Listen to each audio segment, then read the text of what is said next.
फाचोई साहब बहुत शुक्रिया मैं शो में ज्वाइन करने के लिए। फाचोई साहब, आज आपने जब इजलास मुलतवी किया तो आप लोगों की तरफ से कहा गया था कि हम चाहते हैं कि अपोजिशन से एक दफ़ा और रब्ता किया जाए। स्पीकर साहब ने किया भी, अपोजिशन ने जवाब दिया भी। अब आज अपोजिशन ये कह रही है कि हम स्पीकर साहब के साथ बैठे थे तो स्पीकर ने कहा कि मुझे भी हुकूमत ने नहीं बताया है और मुझे भी एतमाद में लिए बगैर इजलास बुला लिया है। क्या वाकई इत्तेहादियों को मनाया और बुला लिया, स्पीकर को भी नहीं बताया?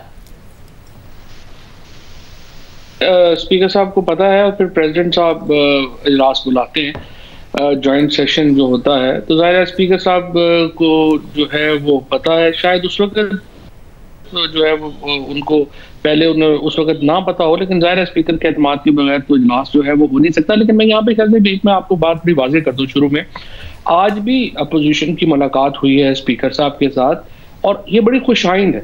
हम अपोजिशन को साथ लेके चलना चाहते हैं। हम रोजाना यहाँ पे ये डिबेट होती है कि इलेक्शन फेयर नहीं है। हम ये चाहते हैं कि अपोजिशन हमसे बैठे और हमने अपना जो हमारे समझ में आया है हमने अपने रिफॉर्म्स दिए हैं। अगर अपोजिशन समझती है कि ये रिफॉर्म सही नहीं है, ऑल्टरनेट रिफॉर्म्स हैं, हम आपके प्रोग्राम में कम से कम 10 बार ये बात मैं कर चुका हूं कि अपोजिशन अपनी रिफॉर्म्स लेके आ जाए। अब भी हम ये कर रहे हैं आज स्पीकर साहब के मुलाकात के बाद कि जो इलेक्टोरल रिफॉर्म्स का एजेंडा है उसमें से सिर्फ जो हमारा ईवीएम है, इलेक्ट्रॉनिक वोटिंग मशीन, और जो ओवरसीज पाकिस्तानीज को वोटिंग राइट्स देने का है, ये दो कल हम अप्रूव करवाएंगे। बाकी एजेंडा हम फिर होल्ड कर रहे हैं ताकि अपोजिशन के साथ हम गुफ्तगू करके आगे बढ़ सकें। ये दो हम क्यों पास करा रहे हैं?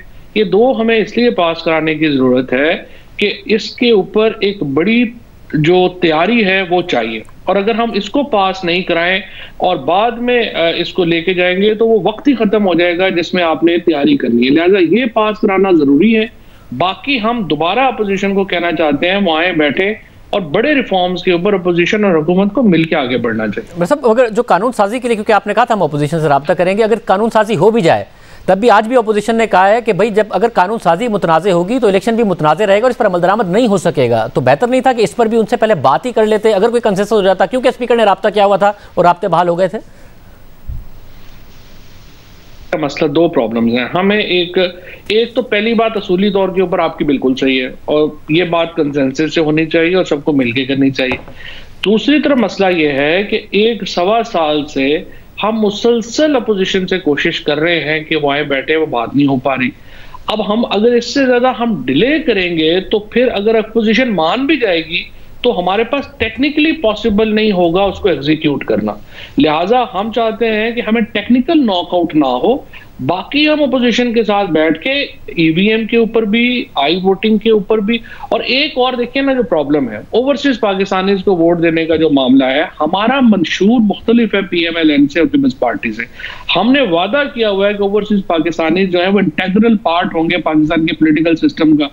नॉन लीग कहती है और पीपल्स पार्टी कहती है कि उनको नहीं होना चाहिए। अब ये हम देखिए, हमने तो अपने मंशूर के मुताबिक आगे जाना है ना, उस पर तो हमारा इख्तलाफ बरकरार रहेगा, लेकिन जो बाकी सारे मामलात हैं उसके ऊपर हम अपोजिशन के साथ बिल्कुल खुले दिल के साथ बातचीत करने को अब भी तैयार हैं। कल फिर बैठेंगे, परसों फिर बैठेंगे। साहब, और आज इलेक्शन कमीशन के हवाले से पहले ये रिपोर्ट हुआ कि आपने वहाँ पर माफ़ी मांगी है और आपसे कहा गया है कि आप रिटन में माफ़ी दें, मगर क्या इसके बरक्स है बात, आपने माफ़ी अंदर नहीं मांगी है और आप रिटन में भी माफ़ी देने का इरादा नहीं रखते हैं?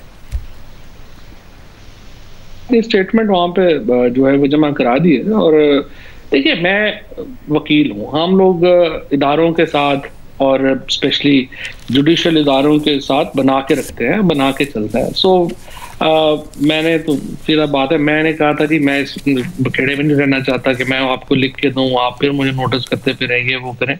तो I really want to end it. Obviously it's up to now election commission how it they treat my statement. यानी आप रिटन नहीं लिख के देंगे, अपॉलॉजी नहीं करेंगे?